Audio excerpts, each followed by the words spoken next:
السلام علیکم۔ یہ وہ کہانی ہے جو کسی اور کی زبانی سنی سنائی نہیں بلکہ آنکھوں دیکھی اور اپنے ہی کانوں سے سنی ہے۔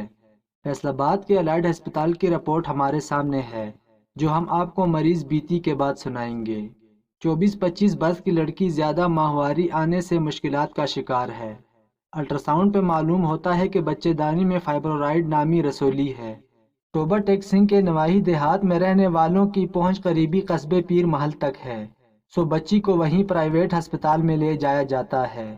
آپریشن ہونے کے بعد کی کہانی لڑکی کی چھوٹی بہن سے سنیے۔ میری بہن کی بچی دانی میں رسولیاں تھیں۔ ہم ان کو پیر محل کی مشہور لیڈی ڈاکٹر کے پاس لے کر گئے۔ آپریشن کے دن ڈاکٹر نے دوسرے ڈاکٹر کو ساتھ لگا کر آپریشن کیا، جو کہ تقریباً 3 گھنٹے تک جاری رہا۔ پھر ہمیں 21 دن لگاتار ہسپتال رکھا گیا، جس دوران میری بہن سخت تکلیف سے گزری۔ ان کا پیٹ سینے سے لے کر پیٹ کے نچلے حصے تک ڈاکٹرز نے کاٹا ہوا تھا۔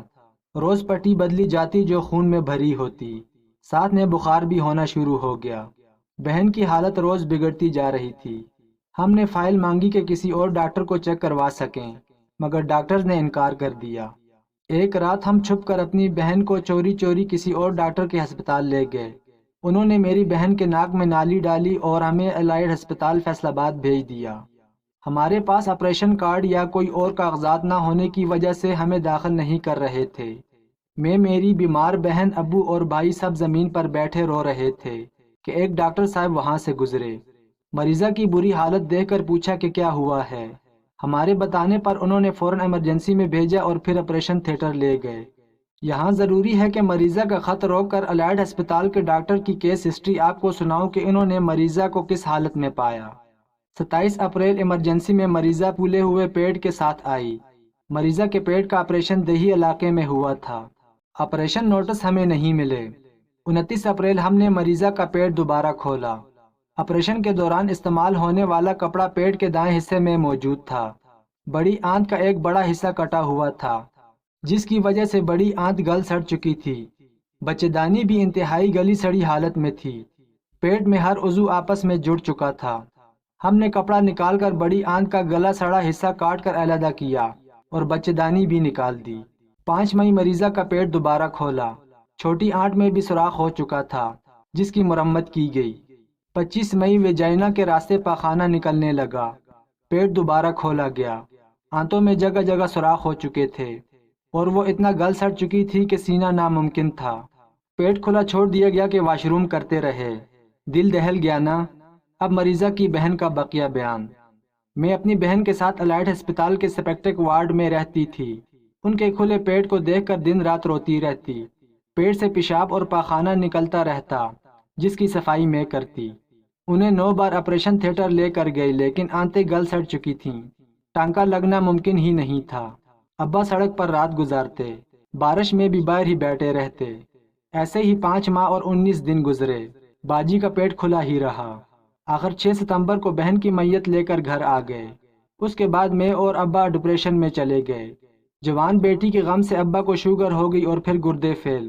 لوگوں نے ہم سے کہا کہ ڈاکٹر پہ کیس کرو۔ ابا اخبار میں اشتہار دینا چاہتے تھے، جس رپورٹر کو کہا وہ بھی پیسے لے کر بھاگ گیا۔ ڈاکٹر کو خبر ہوئی تو اس نے کہا 50,000 روپے لے لو اور کیس نہ کرو۔ میری بہن دنیا سے چلی گئی اور اس کی قیمت کچھ روپے۔ کیا وہ روپے میری بہن کو واپس لا سکتے ہیں؟ کیا ڈاکٹر ایسے ہوتے ہیں؟ اگر وہ ڈاکٹر ہمیں آپریشن کے بعد بتا دیتی کہ آنت کٹ گئی ہے، ہم 21 دن اس ہسپتال میں بیٹھے انتظار نہ کرتے۔ کیا وہ چاہتی تھی کہ بہن کا انتقال اسی کے ہسپتال میں ہو اور کسی کو علم نہ ہو؟ میں چاہتی ہوں کہ اس ڈاکٹر کا سب کو علم ہوتا کہ پھر کوئی لڑکی جان سے نہ جائے۔ الائڈ ہسپتال فیصل آباد کی رپورٹ ہمارے سامنے ہے جو اس کہانی کا ثبوت ہے۔ اس کہانی نے ہمارا جگر چیر دیا ہے۔ کوئی اتنا ظالم کیسے ہو سکتا ہے؟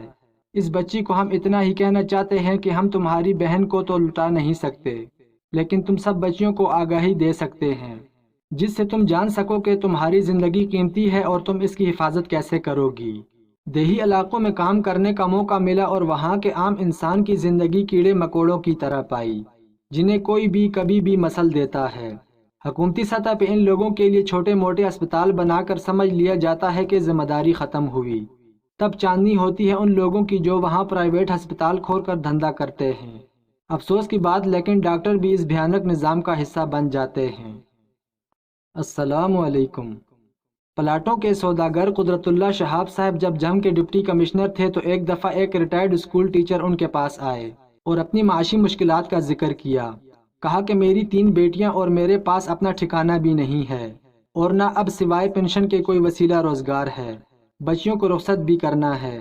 اگر ہو سکے تو بنجر سرکاری زمینوں میں سے کچھ حصہ مجھے کچھ عرصے کے لیے دے دیں، میں اس کو آباد کر دوں گا اور اللہ میری ضروریات کو بھی انشاءاللہ پورا کر دے گا۔ شہاب صاحب کے دائرہ اختیار میں تھا کہ وہ بنجر زمین کچھ مدت کے لیے ضرورت مندوں کو دے سکتے تھے۔ انہوں نے 2 مربع زمین استاد صاحب کو اس مقصد کے لیے دے دی۔ کافی عرصہ بیت گیا۔ شہاب صاحب صدر ایوب کے پرنسپل سیکرٹری کے عہدے پر فائز تھے۔ ایک دن ان کو ایک بند لفافہ ملا جس میں اس 2 مربع زمین کے کاغذات تھے اور ماسٹر جی کا ایک خط۔ لکھا تھا، شہاب صاحب آپ کا میں بہت شکر گزار ہوں۔ میں نے زمین پر محنت کی اور اللہ نے اجر دیا۔ میں نے اپنی 3 بیٹیوں کو باعزت طریقے سے رخصت کیا اور اپنا گھر بھی بنا لیا اور میرا اپنا ذاتی کاروبار بھی ہے۔ اللہ تعالیٰ کا لاکھ لاکھ شکر ہے کہ اس نے میری تمام مالی مشکلات دور کر دیں۔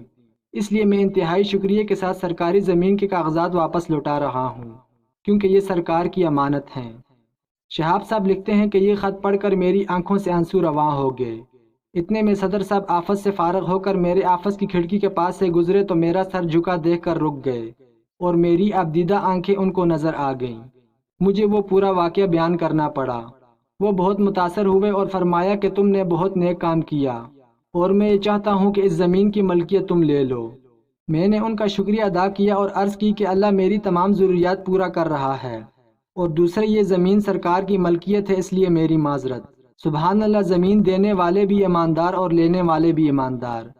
یہ بھی پاکستان ہے اور وہ بھی پاکستانی تھے۔